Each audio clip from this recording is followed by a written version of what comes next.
A place like Jamtara, you must have seen, the weekly offs shift from Sundays to Fridays. The style of prayer in schools changes. There is a place called Garwa where the minority had opposed that the style of prayer cannot be Namaste. The school administration bows down to the pressure. The style of prayer changes. When demography shifts and tilts, your cultural values come under threat. So till now in the presentation I have proved you that there are pockets which are formed near the border areas. These pockets where the Hindu village, even if it's a majority and it is surrounded by minority Hindu villages, the Hindu majority village becomes a Hindu minority village and the entire pocket becomes a minority dominated pocket. In a Hindu majority country, when any religious procession of the Hindus pass from an area which I call demography tilted, why are they termed as sensitive? Why is it termed as, why do you need to deploy additional law and order machinery in those areas? As I tell you, Malappuram in Kerala has not elected a Hindu MP in the last 50 years. All these liberal values of Constitution of India, whether it is secularism, whether it is free speech, I conclude that if we want to be a superpower, which we definitely will be, but a potent challenge in front of us in the next 2 decades to come, as we become a rich nation, will be how do we address this rapidly changing demography? And why does it worry me? Because when I study the liberal trends in different pockets of India where the demography is skewed, I worry because places where the Hindus are in minority, we see, and I will prove this in presentation, that how all your liberal values, whether it is constitutionalism, secularism, liberalism, free speech, all come under a virtual threat. And in fact, your democracy comes under a veto where work does not matter, religiosity plays a very important role. So when I divide this country into 2 parts while studying it, not like Mr. Rahul Gandhi thinks of dividing it, but only from the perspective of studying it, that there are pockets in this country where the Hindus are in minority, and in fact there are pockets where the Hindu population is 50%, 55%. What I will show you in the presentation, that all your liberal values are challenged in those pockets. And this is what the idea is, that if you want to continue to be a liberal democracy, we have to look at the challenge of demography, which is very, very in danger. And I've got a paper also in front of me. This is the first paper which studies the change in religious composition across districts in India. And this is a paper, it's a beautiful paper by Shamika Ravi and others. You should read it because this is the first study in the last 2 decades on how religious population is changing. And what I conclude here coincidentally matches with the census data which they have studied. And this is based on my primary data collection in the last 9 years across the length and the breadth of country. So you observe one part, that the Muslim population growth in this country is happening at the 46.4% faster rate than the Hindu population growth. So census data tells you that the average population growth has been roughly around 18%. The Hindu population growth has been roughly around 16 to 17%, whereas the minority population growth, in particular the Muslim population growth, has been at a 24%. So yes, the Hindus are in majority, but what is happening at an unprecedented rate in the last 2 decades in particular, it has been happening in from the 1960s, but the change has become rapid since the early 2000s, is that the Muslim population growth is happening at a 46.4% more than the Hindu population growth. Which means there are multiple districts in this country which are shifting from being Hindu majority districts to being Hindu minority districts. And there are multiple districts in this country where pure vote is happening based on religion when the Muslim population crosses a threshold of 25%. So it's just not about a Hindu majority, it is about crossing that threshold of 25%, which I will prove here. And look at this data. There is a place called Dhubri in Assam.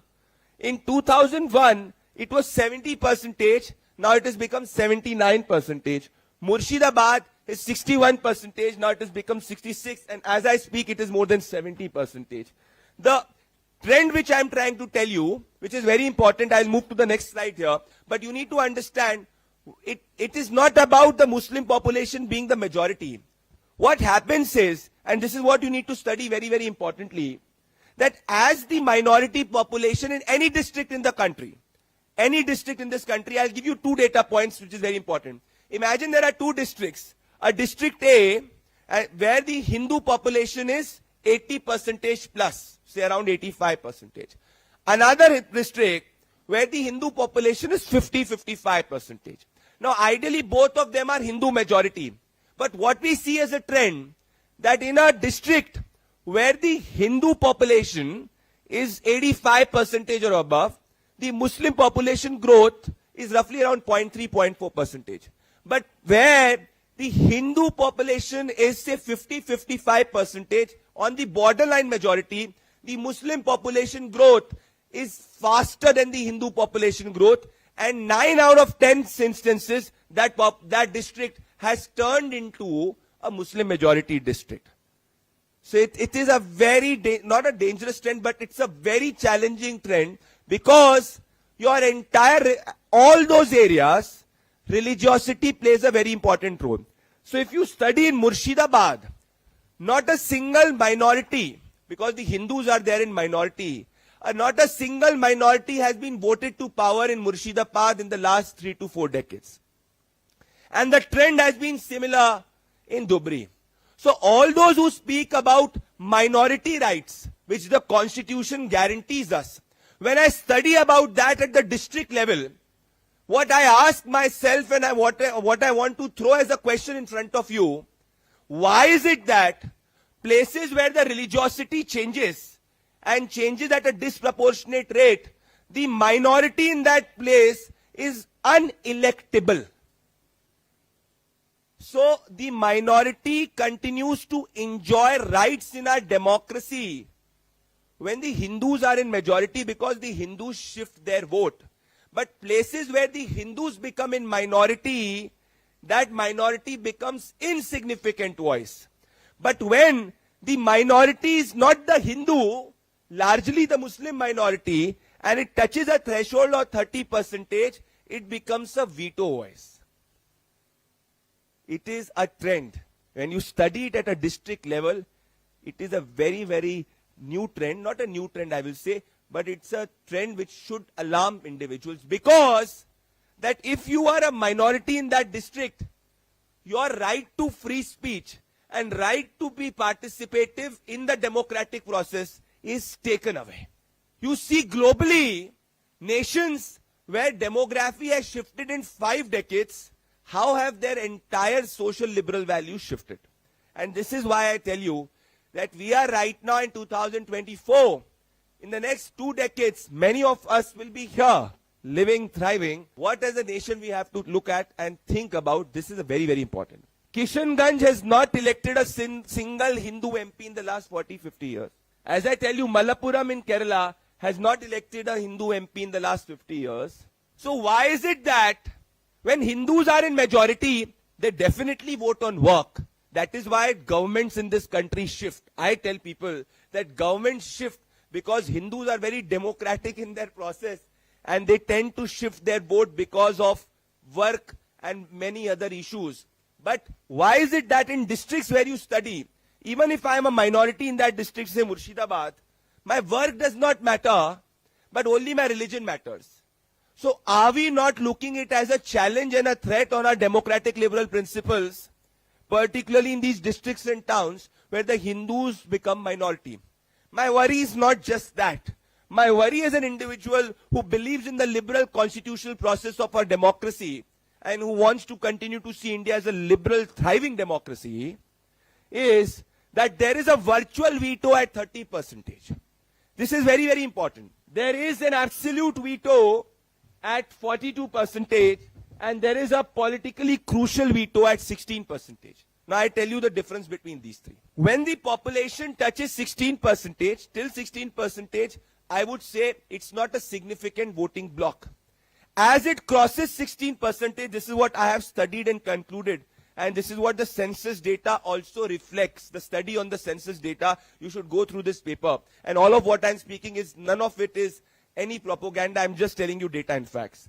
As it crosses 16%, look at this point.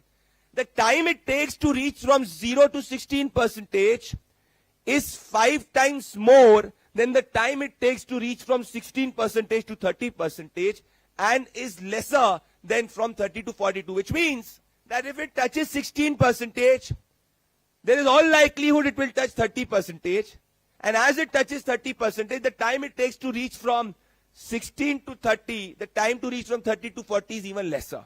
And when it touches 30, the 30 votes 90% based on only religiosity. As of right now, it is happening. So which means that if I am a minority, even if I am a majority in that place, and let's say I stand for the principles of Prabhu Shri Ram and say Jai Shri Ram, the 30% will consider it as a no-go area and will vote a candidate 9 out of 10 times in a place who does not recite that.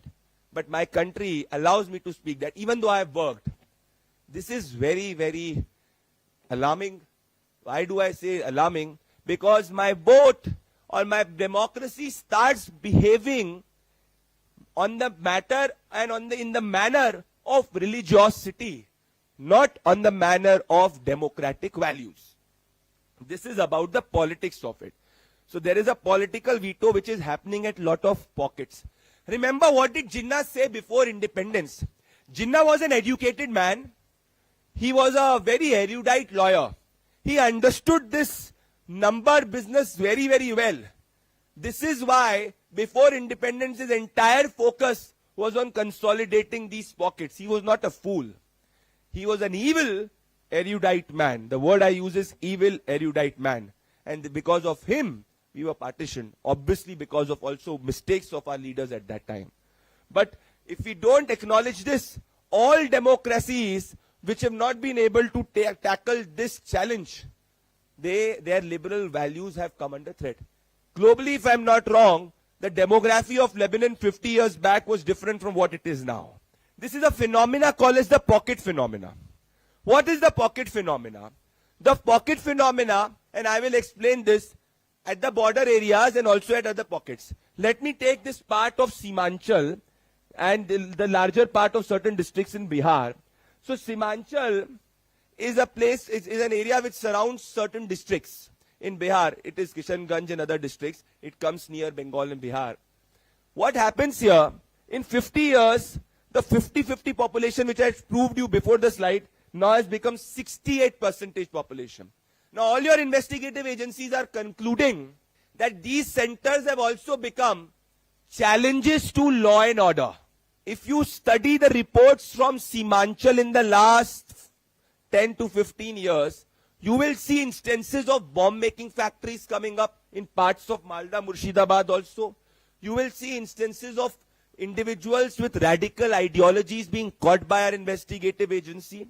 And if you study the development parameter of these places, these development parameters fall below the national average.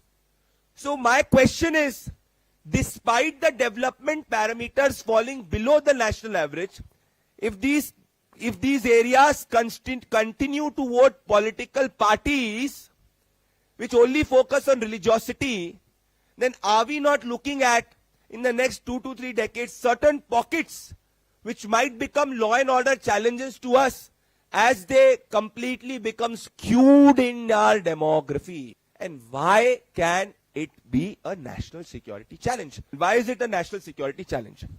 Because generally, borders are areas which are considered to be first bulwark of any nation and are considered to be the development frontiers. But my worry is that many places where the demography is shifting and changing are border areas. And what is happening as a phenomena in border areas, I will tell you. Imagine that there is a village which is in the center, which is a Hindu majority village. It is surrounded by villages which are 50-50% Hindu Muslim population or minority population, or it is surrounded by villages which are Hindu minority villages. What tends to happen, look at this, very important. Imagine this is the first village. It is surrounded by circumference of Hindu minority village. This village, which is in the center, the Hindus have, we've seen a trend, start to migrate and move away from this village and try to locate themselves to other pockets. And this entire pocket becomes a Hindu minority pocket. So it does not happen that the center, which is Hindu majority, has a ripple effect on the neighboring smaller villages, which might be Hindu minority.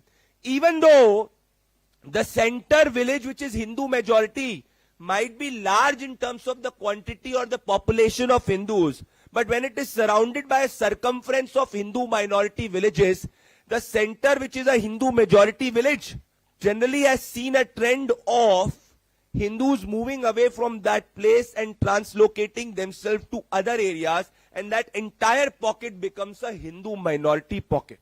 And this is also happening in many villages in the border areas. This is a challenging threat because if you remember, in Jharkhand there was this guy and this young man called Rupesh Pandey who lost his life when during Saraswati Puja there was instances of stone pelting and he was attacked. Few days back in Bahraich, a young man called Gopal Mishra was lynched and attacked by a mob and which took the rule of law in its own hand. In a Hindu majority country, when any religious procession of the Hindus pass from an area which I call demography tilted, why are they termed as sensitive? Why is it termed as, why do you need to deploy additional law and order machinery in those areas? These are all small sparks which should make you aware and should have a larger discourse on how will we tackle our country in the years to come when demography shifts. Because, mind you, it's not the quantity of population which matters. It is the rate of growth of population which matters. And the rate of growth of population, irrespective of anything, of the Hindu community, I'll give you another data point. This is a very interesting data point. When more than 600 districts were studied, and you should know that, 80% districts were found to see a depreciating Hindu population, and 74% of the districts were seen to have appreciating minority population, in particular Muslim population. This is not what I am telling you. This is the study from the census data which is suggesting to you. And this is how places of North 24 Parganas, South 24 Parganas have become Muslim majority places. And these places have now had virtual veto on deciding the entire electoral fate of Bengal. This is worrying trend, ladies and gentlemen, because your culture, your liberal values, all can come under question if we don't know how will we tackle it. Because at the end of the day, let us admit that our constitutional values are continued to be protected because we are a Hindu majority nation. Hindus are tolerant, Hindus are democratic, Hindus believe in constitution principle. This is why we've practiced it. Look around yourself as a nation and see what has happened to places where religiosity has dominated. I worry. I don't have any answer. We need to have a larger discourse on it as a nation. When demography shifts and tilts, your cultural values come under threat. So till now in the presentation I have proved you that there are pockets which are formed near the border areas. These pockets where the Hindu village, even if it's a majority and it is surrounded by minority Hindu villages, the Hindu majority village becomes a Hindu minority village and the entire pocket becomes a minority dominated pocket. A. B. That 80% districts are seeing a Hindu population depreciating. C. 74% of the districts are seeing a minority population appreciating. D. All the liberal constitutional values come under question because there is a virtual veto when the population of minority touches a 30-35%. E. I have proven you that when the population of minority, the time that it takes to move from 0 to 16% is more vis-a-vis 16 to 30 and is further less in 30 to 42, which means that when it touches a 20% mark, it will touch a 40% mark in the next 3 to 4 decades. Because the population rate of growth is skewed. And this is where I have enlisted the Durga Puja violence in Bengal.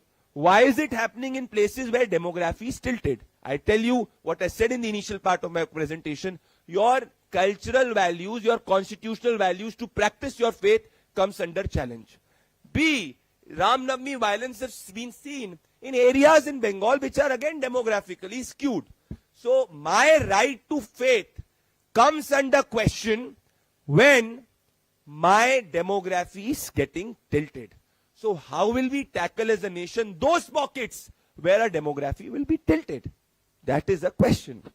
And as I told you, this is very, very important, that the Hindu population is declining at a rate of 0.9 percentage and the minority population is increasing at a rate of 1.4 percentage in Bengal, and in the north, in Assam, it is increasing at a rate of 1.77 percentage. This is where when the Chief Minister of Assam, Himanta Biswa Sarma, puts forward that there is a possibility for Assam to become a Muslim majority state, he is not saying it as a propaganda, he is telling you as a data point. And mind you, as I tell you, reiterate again, all these are border areas. What will we do? We talk about Bharatiyata. How will we tackle it? This is our real challenge. Because our economic growth can continue to grow at 7 to 8 to 9 to 10% when we continue to maintain the essential character of our constitutional, the Bharatiyata. Look at the case of Karnataka. So I have proven you the liberal values are under threat. Now I tell you that law and order is under threat. I have proven you. And now I take a recent case of Karnataka which we've studied. If you look at it, and if you study Karnataka, the Muslim population growth of Karnataka is more than the Hindu population growth, which is fine. But now it has touched a double digit, which means that the rate of growth of the minority population happening in pockets in Karnataka is much, much more than the rate of decline of the Hindu population in Karnataka. But that is not the point. The point is, it is growing at a faster rate than it used to grow in the past. So when the Karnataka government takes back the cases of the Hubli rioters, it is not a coincidence. It is appealing to that virtual veto. So which means that, which is very important, that 22 towns in Karnataka now are seeing that, particularly in Uttar Kannada and places where the population of minority is touching 50% plus. So when you study demography, just don't look that you are 80%, 79.4% and the second largest majority is less. You study your liberal democratic values at the district level. We need to really start the discourse on this and achieve a discourse which helps us protect our constitutional values. And shutdowns become normal. And another point I'll give you. What we have seen, I'll give you the case of Jharkhand.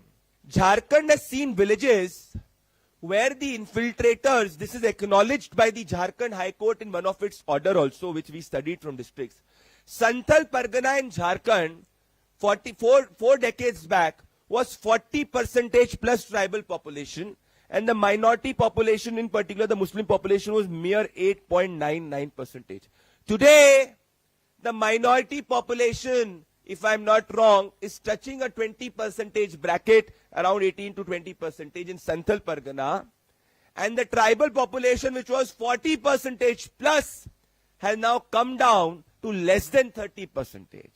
And the Jharkhand High Court acknowledges in it one of its latest order. What will we do? And many of these illegal infiltrators who have come from the other areas, they start to marry tribal women because they cannot have rights to tribal resources as other community because it's protected by Santhal Pargana Act. By marrying tribal women change their cultural ethos. They become Muslim women, and the Muslim men get access to tribal resources, which is fine till the time they belong to the same country. But many of them have found to be illegally coming from across the border. And the Jharkhand High Court concludes, in fact, the Supreme Court in Sarvanand Sonowal's judgment says that illegal infiltration is equated to external aggression. But what we do as a nation, how will we move forward to tackling this threat? We really need a discourse, and this discourse should start coming from places like Western Ghat Lit Fest. My worry is this. So this is what I was telling you about, that how the tribal population has jumped. And look at this. Now the tribal population is equated to the minority population in a place called as Santhal, which earlier could never have been imagined in 4 decades back. And then this puts a challenge on the tribal culture from that area. And look at how it changes the society. A place like Jamtara, you must have seen, the weekly offs shift from Sundays to Fridays. The style of prayer in schools changes. There is a place called Garwa where the minority had opposed that the style of prayer cannot be Namaste. The school administration bows down to the pressure. The style of prayer shift changes. Saraswati Puja Visarjan, we've looked at reports from multiple parts how it comes under challenge. And then as I tell you, that the Hindus start leaving their homes. It is happening by some design is what I intuitively feel. But data tells me that the demography is changing. And I worry because it is happening in the tribal pockets of India. So this is a very interesting case. And this is where I tell you that this, if you have seen recently in Hyderabad, the Durga Mandir was also challenged and there was stone pelting at the Durga Mandir. But this is not an isolated incident. This place, Kangla Pari, again is a village where the Hindus are in minority and around 50-45% bracket. They were celebrating their Durga Puja and they were stopped to celebrate that. It's a very famous case if you Google and look at it. Again I tell you, it is that bracket of 30-35% which is crossed and which crosses your liberal constitutional values become a challenge. This was Assam in 1951. Now Hindus were 73% and the projection is that they will be 48%. This is what the Assam Chief Minister had pointed out as a threat, not as a propaganda, but as a matter of fact that if the demography continues to grow in this manner, this is what will happen.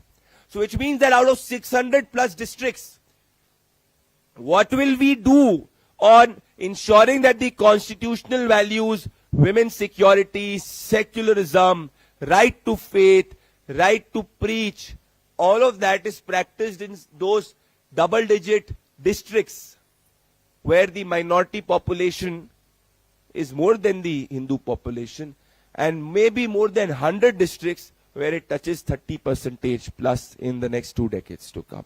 We really need to think, because any democracy across the world, whether it is United States of America, any democracy, only democracies continue to be liberal democracy where they protect their basic ethos.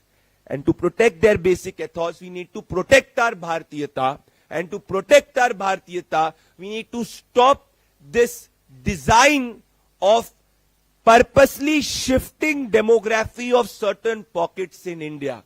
I am a constitutionalist and I want to ensure that the Constitution of India becomes supreme, and I put forward this question in front of you, ladies and gentlemen. This is another part which Shefali ji and others keep speaking about. That's the larger discourse. I will not go towards that, of how many areas have seen, many temples across the country have non-Hindus governing those temples. That's a separate debate. But this is also what is happening. And majority of them, if you study, are also in place called Bengal. And all this presentation, this is what I've collected in the last 9 years and have come as trends, studying district level trends across the country. This beautiful paper studying the census data corroborates it. So all what I've concluded in the last 25 to 30 minutes here, my friend Tuhin is also here, who comes from Jharkhand and is a man who also speaks very, very vociferously about tribal rights in Jharkhand. I conclude the following, ladies and gentlemen, as the following points towards the end of my presentation. A, that the liberal constitutional values are coming under threat where the Hindus are in minority. What we as a nation will do in order to protect constitutional values there. B, that there are 80% districts in this country where the Hindu population is declining. The census data study backs it, and my study also, this is what I conclude as my study in the last 9 years, that there are 74% of the district where the minority population is increasing. 3, that the rate of growth of minority population is faster as it crosses the 16% bracket. D, there is a virtual veto where the vote happens on religiosity as the minority population touches the bracket of 30%. E, the Hindus, when they live in a village which is surrounded by Hindu minority villages, the Hindu majority village tends to become a Hindu minority village. This phenomena is seen more in border areas. And E, if this trend continues, you will see lot of pockets in this country which will become Hindu minority pockets where liberal constitutional values can come under question. E, the latest case in point being that of Jharkhand, where the entire demography of Santhal has now shifted and changed, which is acknowledged by Jharkhand High Court. I appeal to all you young and experienced intellectuals to come with some thought process of what will be our way of looking at this changing demography in India. Because I conclude that if India wants to continue, and I'm extremely hopeful we will continue, to be a liberal, constitutional, secular democracy, we have to address the rapidly changing demography question. This is where I say towards the end, ladies and gentlemen, our destiny as a liberal democracy will be decided by our rapidly changing demography.